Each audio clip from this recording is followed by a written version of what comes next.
someone was to ask you, Sayyid, are you ready for death? What would your first words be? Insha'Allah. How would you say Insha'Allah? What makes you certain to say those words? It's my instant reflex. Because this was how we were raised. I would be dishonest if I were to go against all that I was ever taught. Even if my biological inclination is to say, no, I'm not, my theological inclination pushes me, as it's always pushed me. And I know to trust my heart and my spirit before my gut feeling. no one, as you said, physically, no one wants to depart from the world and the materialism that's in this world and the attachment we have to these things. But theologically, is a different story. Much. So how do you try and move the scale from the physical being to that of the theological? I remind myself of how many times has the theological proved itself in the face of my immediate views and presuppositions that may have conflicted with the theological. How many times have God, or has God, opened doors that I thought can never be opened? How often was it the case we hear of legends of the past where when everything else didn't seem like there was a way out, God showed the way. And I remind myself at the end of it that in the midst of all this distraction and enchanting allure, God has said that the afterlife, lahiya al-hayawan. And if that's true existence, then I'm barely living now. Even if I don't sense it yet, how often has He proved me wrong? So I say, inshallah. Inshallah, Sayyidina, you have a long life in the service of the Ahlebait alayhim salam. Yes. And that leads me to a very important question which I usually ask my respected guests, and that is, what does the service of this mean to you? What does it actually come near this? What does the flag Sayyidina mean to you? Ya Allah, Ya Allah. What does the flag of Imam Hussein mean to you, Sayyid? Is this the flag of Imam Hussein? Yes. Is it? Yes. Of course. This flag means everything. This flag is a symbol. It's what a flag is. From the shrine, of course. I meant one of you said, this is... What does it mean to you? It's a symbol. And like a flag, it's meant to draw attention. It's meant to show a stance. It's meant to manifest your views and principles, all concentrated into one standard. And typically flags are associated with war. And if they're associated with conflict and struggle, it means you have a purpose worth fighting for. And to me, it's worth fighting for this flag. Because this flag, it represents to me Fatima al-Zahra alayha salam's nights in which she spent worshipping God. It also shows me the sacrifices of those who came before her, Abu Talib, Sayyidah Khadija, the legends that came by and left behind a renaissance of ilm, whereby culminated in the 10th of Ashura, was carried by the brother of Imam Hussein alayhi salam. This flag means to me Islam. This flag manifests prophethood, it manifests imam, it manifests wilayah, ethics, morals, ilm, knowledge. This flag, everything was displayed on the 10th of Muharram, symbolized with this flag. This flag means everything to me personally. How did you start the service, by the way? Take us back to... Of course, since I'm from Najaf, I know the family surname quite well. It's well known. You come from a family that have served the Ahlebait. But how did you personally start? I'm sure it was rooted from your parents, of course. I'll give credit to where credit is due, and I would be dishonest if I don't start off with my mother and father. But I really think it doesn't even start with them. We were groomed from a household of the likes such as Al-Allama Sayyid Abdul Hussain, Sheraa as well. From the years of service in the realm of sha'air, of poetry, of latam, of aza, to the arduous journeys between Iraq and Iran and Syria and Lebanon. It took a whole village to raise a child, and I couldn't be ever grateful. And I owe it to, more than anyone, Allah subhanahu wa ta'ala, for having played the cards right, having placed them in front of me such that I am here today. So many factors and variables came. And I know everyone sees that time period in the 90s as such a complicated period. But with this travel and this expansion of having to leave home, you never process it enough to appreciate it fully. But to travel the world, to go somewhere foreign where you don't know anyone, you don't even speak the language, that contributed to, right now, me being here next to you, next to our Master, alayhi wassalam. So with that darkness was that ease, like the Quran says, Inna ma'al usri yusra. So it starts off from back home, and it starts off with the family, and we can't be more grateful enough for them. You mentioned your mother and your father. How did they help in instilling the love of the Ahlebait, as you mentioned, and even helping you to serve the Ahlebait in your own capacity within now different parts of the world, inviting you to serve? I'm so grateful to the chances that I've had. There are like ways of swimming. You can start slowly, gradually, or your parent can pick you up and just throw you in there and you have to figure out your way. And I think I got a little bit of both. Growing up, it's the exposure. Like any good parent, they expose these beautiful chances and opportunities and the Hussainiyat. That's every parent's obligation, I feel. As a member of Ahlul Bayt's followers, we have to expose our children. Then there's the servitude, which comes with throwing that child in there, like you would throw someone in to say, now figure out your way to swim.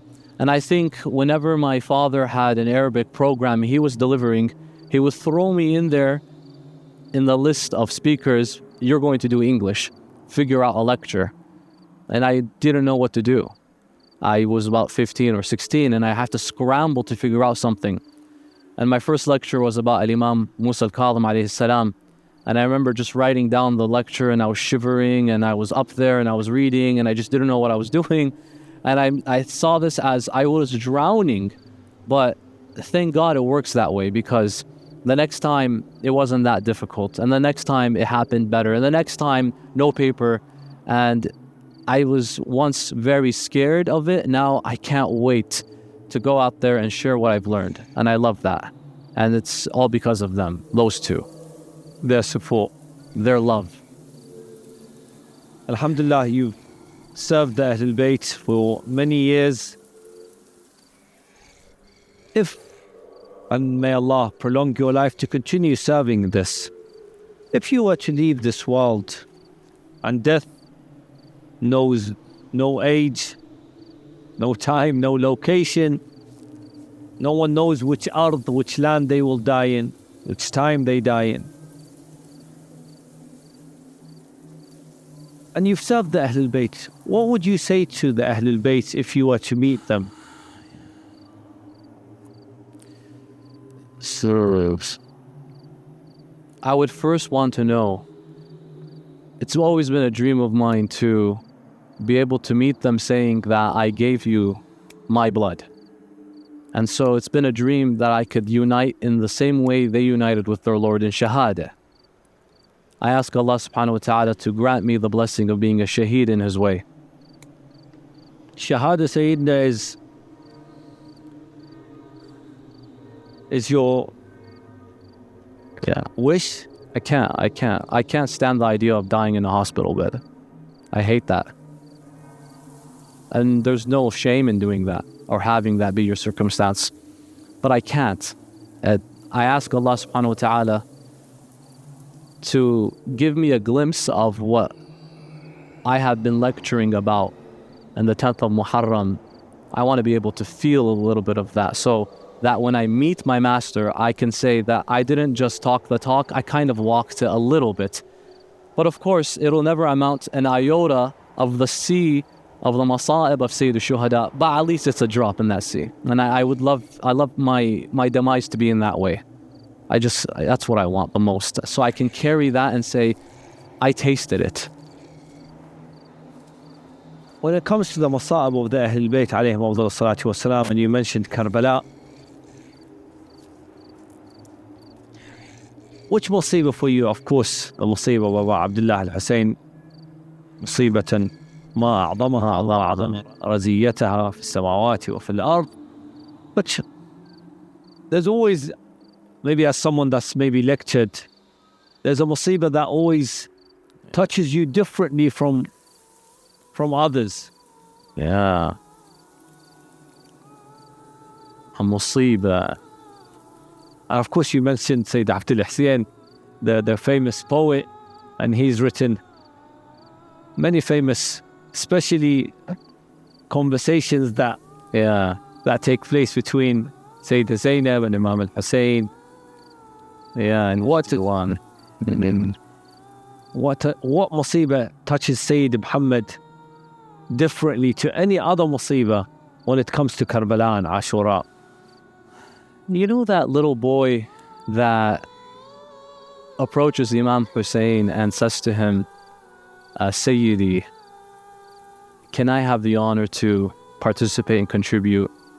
And the Imam sends him to his mother, and he says, you have an old mom. I'm not going to permit this. Go take care of her. And then he responds, it was her that sent me. And he doesn't have any affiliation tribally. He's not someone well known. He's a young boy. But the first thing he wants everyone to know is Amiri Hussain wa ni'mal amir, Sururu Fuad al-Bashir al-Nadir. That kid, to me, history doesn't even record his name. And I feel like he gave his name as well as he gave himself. And I think when you give your name in the way of Allah subhanahu wa ta'ala, that is pure ikhlas. Don't even worry about my name. I am the ghulam al-yatim. That kid always makes me cry. That boy gets me a lot. I think of the young up-and-coming shabab out there who just love Imam al-Hussein, and I just think of him. An opportunity of life that was missed and snatched away. Voluntarily, of course. He volunteered. And to me, that boy always gets me. That al-ghulam al-yatim. Once it gets to the family of Sayyid al-Shuhada, I don't even know where my senses are. It becomes ambiguous. I'm crying. I might be yelling. Something that I feel that really can shake all hearts is this young kid. Because to everyone else, he's an innocent boy. What crime has he committed? And of course, that same theme becomes magnified when it comes to al-Asghar, because if you're touched by an innocent boy, what about an innocent baby? And so for me, it starts with him. And I love the ikhlas of don't even worry about my name. That's true, sincere devotion and genuinity. Talking of names and titles, we're in a cemetery in the holy city of Karbala. Every cemetery usually has the name of the person that's passed away on the gravestone, and this is something that's customary in every culture, whether in the West, here in the East, you go to the US, you go to Canada, you go to the UK, they'll have a name of the person that's on the gravestone. Here, sometimes they'll add a title. What would you want your title to be? Talking of since you mentioned this young child, it was probably 10, 11, as you mentioned in the Maqatil. His name's not even mentioned.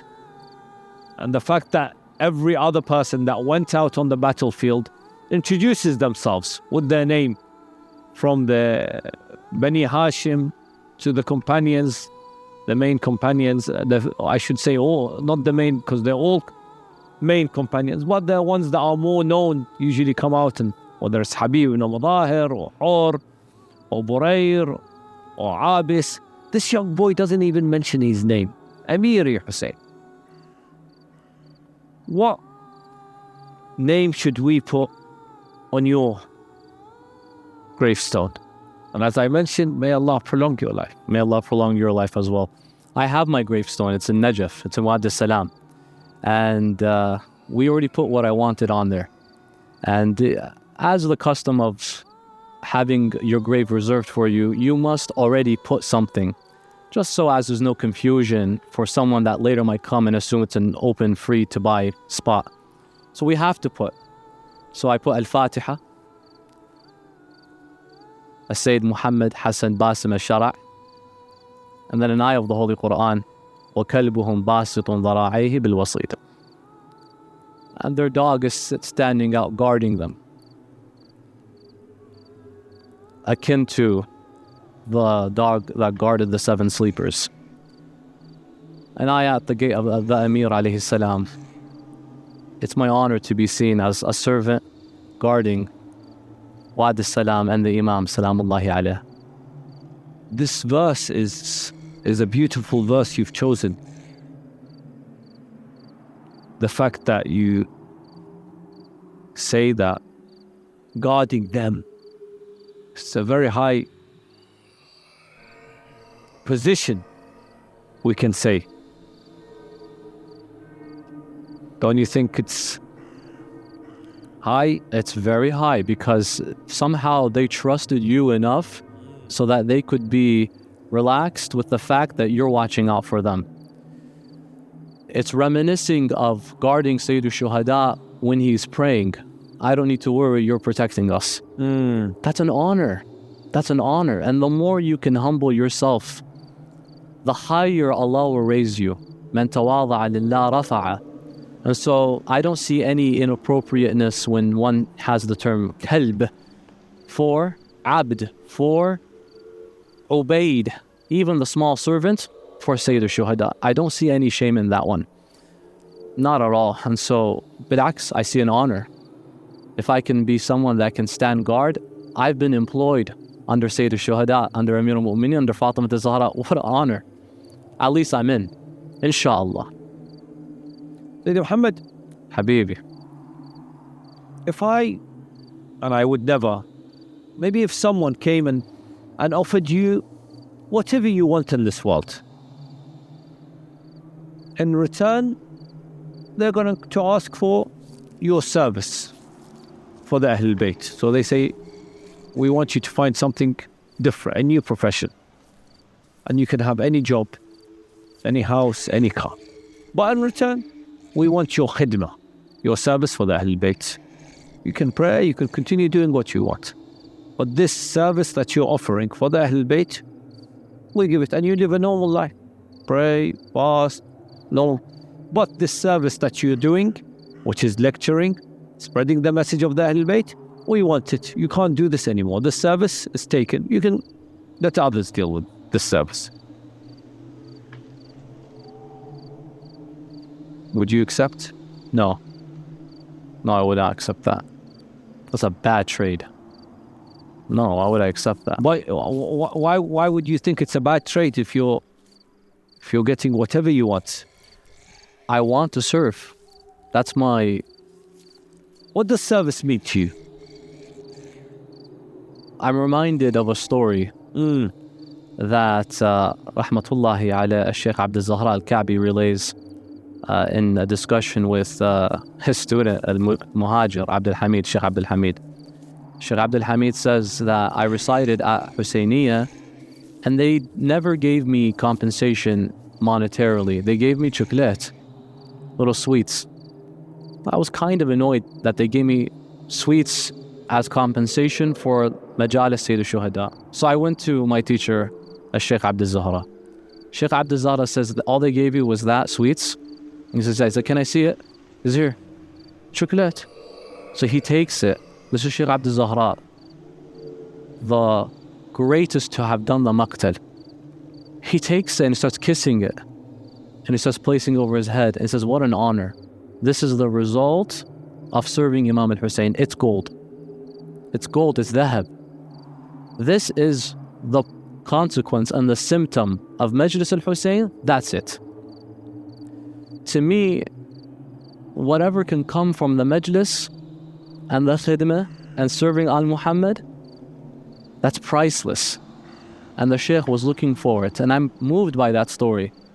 It has steered my direction when it comes to some of the, I think we can call it tahaddiyat, and the challenges of speaking and maybe not seeing what you like, and not being treated the way you prefer. Whatever comes as a result of it, I said, alhamdulillah, this came the result of that. I'm very happy and grateful. And so if someone wants to trade me my service that produces gold on a daily basis, that's just a bad trade. In fact, you said normal, because you can live a normal life. Just sell us this and we'll give you whatever. I'm not living normal. I'm not even reached. I want to be normal. To me is when you're full-time serving Sayyid al-Shuhada. وَإِلَّا أَنَا مُقَصَّرٌ. I have shortcomings, and my shortcomings here have made pitfalls when it comes to optimally serving Imam al-Hussein. So if I was to live normal, it would be properly serving Sayyid al-Shuhada. And so this is a distraction. That's an illusion. These don't exist. And that would be a deal I would never make. May you continue to be the servant of Imam Hussein alayhi salam, because I know it means a lot to you. And of course, not only in this world, hopefully it also is for the next world. Sayyidina, we know that Abi Abdullah al-Hussein alayhi afdal salatu wassalam wasn't able to even have a burial after his martyrdom. Whereas today, those that, inshallah, his servants get an honorable funeral, an honorable way to send them off to their next world, to the start of their new life. And this is the honor that we have with attaching ourselves with Abi Abdullah al-Hussein alayhi afdal salatu wassalam. How would you like to be remembered after you leave this world? To be honest with you, that's a very uneasy answer, because on one hand, I'd like to be remembered as somebody that was useful in the community. But on the other hand, I also want to be someone that shook the community. I think we live in a world of complacency, and it takes mavericks to wake up a community that is asleep.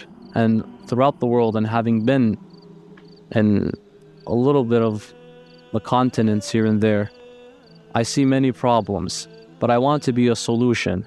And so when I leave this world, I want to be seen as somebody that's helped contribute to the alleviation of tragedies, among them intellectual and among them social. I think on the intellectual front, we have many wonderful people that have contribute, will contribute, and shall contribute. Among them yourself, and among them other shabab and shabat. But on a social level, I think society needs help, and I'm not necessarily saying I'm the one to help it, but I want to be someone that has a hand in helping others. People just want to live nice and well, but there are evil forces out there.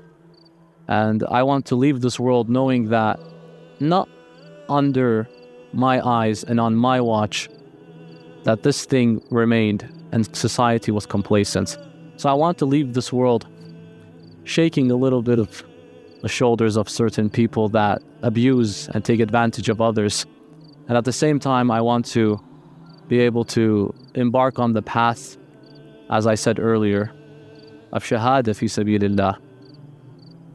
May Allah bless the soul of a dear family friend of ours, Allah rahmah Sayyid Muhammad Baqir al-Fali, recently passed away and was given the ultimate honor of being buried in the Haram of Sayyid al-Shuhada.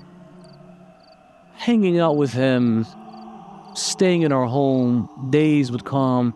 Nothing crossed my mind that this man will be buried next to Al-Akbar wal-Asghar and Abi Abdullah al-Hussain. Ever since he passed away, and it was only a few weeks ago, it just shook me. It shook me because now someone I knew very dear and near has now embarked a ship that is a one-way ticket straight to Abi Abdullah al-Hussain. I want to be on that ship, but it's going to take a lifelong effort of servitude.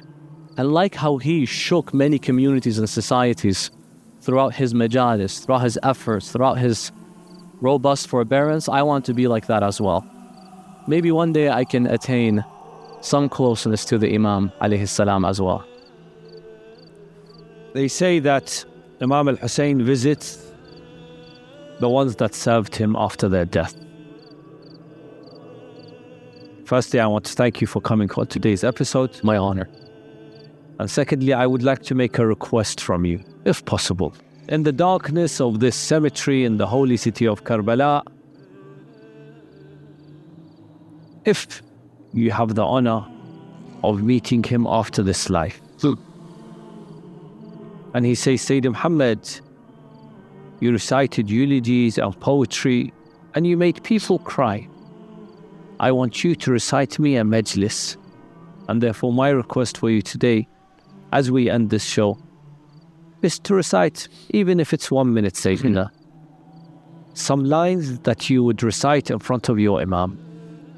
I would take my Imam to a place where it's as if Lady Zahra alayha salam, like the famous Sha'ir Du'bal ibn Ali al-Khuza'i, recites in front of Al-Imam Ali ibn Musa al-Ridha when speaking about the graves of all of members of Ahlebait. وَأُخْرَى بِكُوفَان وَأُخْرَى بِطِيبَا. One of you is buried in Medina, the others in Kufa, and then, O Fatima, had you been in Karbala, أفاطم لو خلت الحسين بكربلاء وقد مات عطشانا بشط فراتي إذا للطمت الخد فاطم عنده وأجريت دمع العين في الوجنات. Fatima, had you been in Karbala and saw your son Hussein by the Furat, he died thirsty, how would you have responded? O Fatima, you would have begun to slap your cheeks over the sight, and tears would have rolled down your holy cheeks, Ya Zahra. But it goes further than that. Imam Mahdi says, if I was there, not just you, Fatima, if I was there in Karbala, if I was present in Karbala, time didn't allow me to be there, and I wasn't gifted to see and participate and contribute. However, فقام ناعيك عند قبر جدك الرسول فنعاك إليه بالدمع الهطول قائلا يا رسول الله وتلا صبتك وفتاك واستبيح يا أهلك وحماك ووقع المحظور بعترتك وذويك وسبيت بعدك ضراريك. An angel came to the grave of Rasulullah and he began to inform him of what happened to you, Ya Hussain. To which he said, Ya Rasulullah, your boy and son has been slain. So then how did the Prophet reply? فَانْزَعَجَ الرَّسُولُ وَبَكَى قَلْبُهُ الْمَهُولُ وَعَزَّاهُ بِكَ الْمَلَائِكَةُ وَالْأَنْبِيَاءُ وَفُجِعَتْ بِكَ أُمُّكَ الزَّهْرَاءُ وَأُقِيمَتْ لَكَ الْمَآتَمْ فِي أَعْلَى عِلِّيِّينَ. Fatima al-Zahra became distressed over what happened to you in Karbala. Rasulullah became saddened and depressed over what befell you.